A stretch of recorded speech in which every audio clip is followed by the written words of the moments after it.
When people think of Texas, they think of sweet tea, cowboys, and of course, football.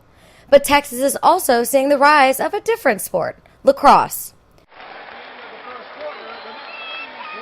Though lacrosse is not widespread throughout Texas, the state has begun to exhibit an interest in the contact sport, and many former lacrosse players have taken it upon themselves to keep the sport thriving in Texas.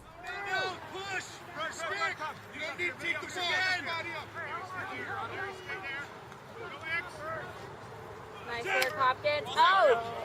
Get it back, get it back. Come on, come on. Get it back. 2 on.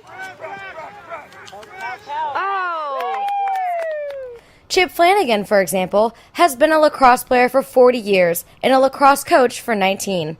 When he came to Texas, he never let his love for lacrosse fade and continued to play.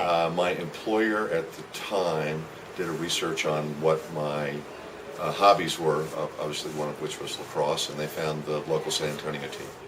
After playing, Chip found a new way to continue on in lacrosse, coaching. When I quit playing club, I went into officiating, and so I did that for 3 or 4 years, and then, as I said, was asked to coach the San Antonio Academy, which I did for a year, and then my old club coach, Earl Bill, was coaching a high school team at St. Mary's Hall, and he asked me to coach with him.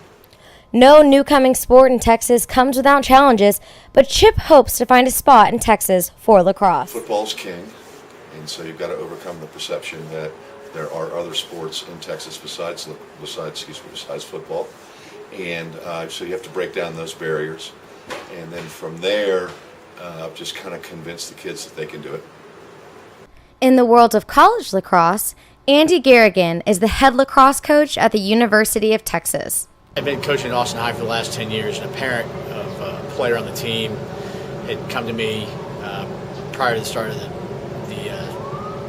toward the end of the fall season, and it said that the current head coach was looking to move on, was looking for a little help this year so they could take over the role next year, going into 2014 or 2013 season. And I signed on to be a consultant, and as soon as I signed on to be a consultant, he turned in his letter of resignation effective immediately, and so it was all kind of dropped in my lap, and the rest is history. I'm the head coach.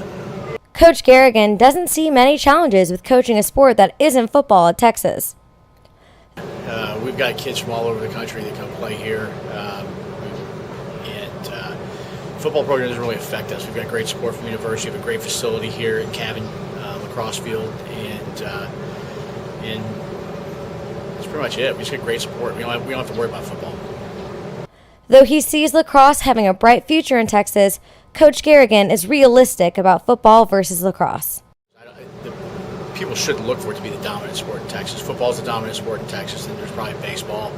But with the way a lot of select soccer teams are going, kids are finding it harder time to get locked into a soccer or even select baseball. It's tougher to find the team where everybody can get in there and get after it, especially growing up.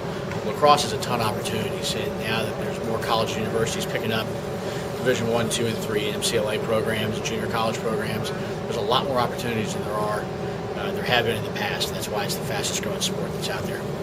Though football is reigning king, these lacrosse coaches, and many alike, hope to one day bring lacrosse across Texas.